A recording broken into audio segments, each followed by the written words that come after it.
ఒక పని చేయాలంటే దాంట్లో నిపుణత్వం ఉండాలి. ఆపరేషన్ చేయాలంటే డాక్టర్ వృత్తి చదివినట్టు. ఇప్పుడు తిరుమల లాంటి ఒక క్లిష్టమైన ఎన్నో ఆచార వ్యవహారాలతో కూడిన వ్యవహారాన్ని జడ్జి చేసే పెద్దలు ఆగమాన్ని తెలుసుకుని ఆగమాన్ని అవపోసన బట్టి ఉండాల్సిన అవసరం లేదా? అధికారులు కూడా అంటే ఇప్పుడు నేను ఇంకొంచెం స్ట్రైట్గా అడుగుతాను. స్వామివారికి నిద్రే ఉండటం లేదు, 4 గంటల నుంచి ప్రారంభం అవ్వాల్సిన పని 2 గంటల నుంచే ప్రారంభమైంది అని ఒక్కోసారి మేము పేపర్లో చదువుతూ ఉంటాం సామాన్య మనుషులది. ఇవన్నీ అసంబద్ధం, ఇవన్నీ జరగకూడదు అని మీ బోటి పెద్దలు కూడా అంటున్నారు.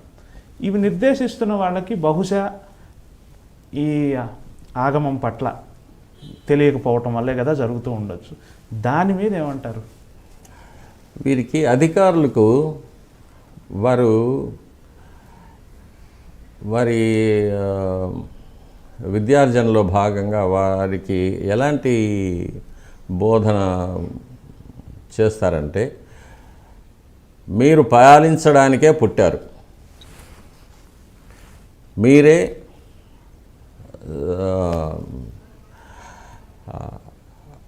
సర్వాధికారులు, మీరు చెప్పినట్లే జరగాలి, మీకు తెలియని విషయం లేదు, మీకు ఎవ్వరూ చెప్పవలసిన అవసరం లేదు.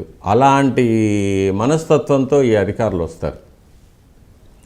కాబట్టి వారికి ఇప్పుడు నేను అధికారికంగా కూడా ఆగమ శాస్త్ర సలహాదారు తిరుమల తిరుపతి దేవస్థానానికి.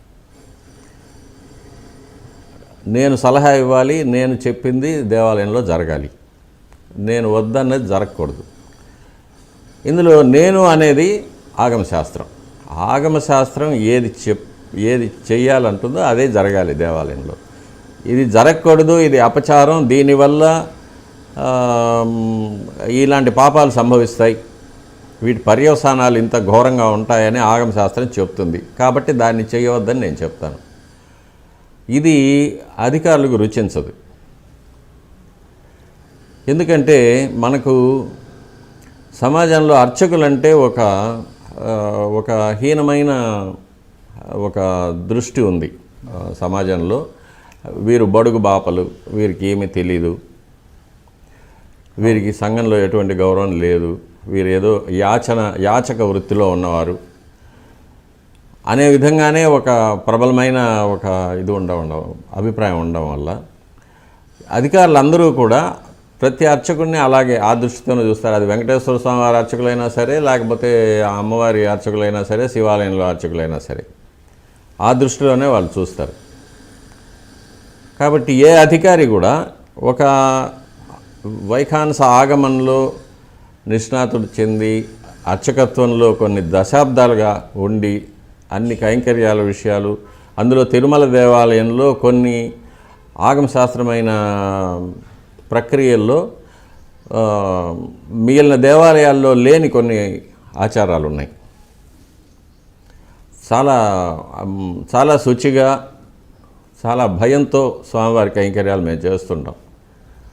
స్వామివారిని ముట్టుకోవడం మొదలుకొని ఎవరు స్వామివారిని మూల బేరాన్ని ఎవరు తాకగలరు, దానికి వారు అనుసరించాల్సిన కార్యక్రమాలు ఏంటి,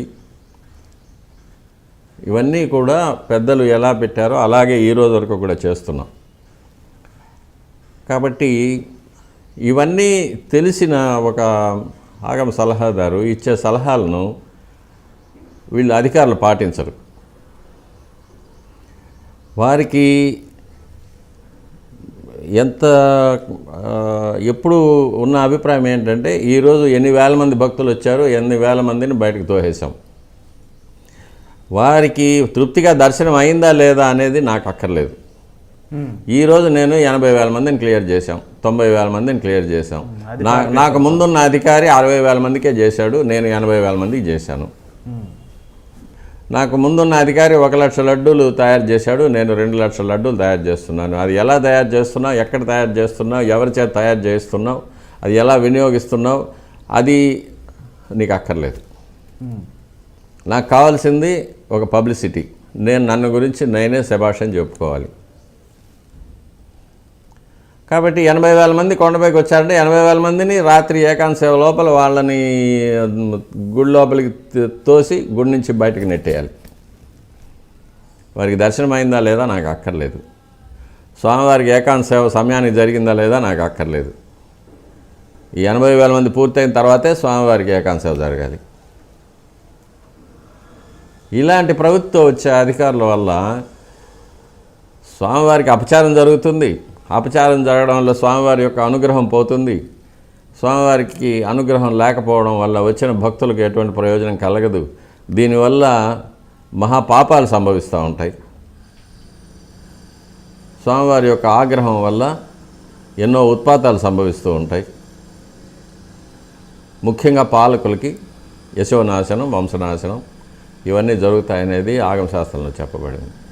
ఇది ఎన్నోసార్లు నేను హెచ్చరిస్తూనే ఉంటాను, కానీ కలియుగ ధర్మం ఎవరు వినరు.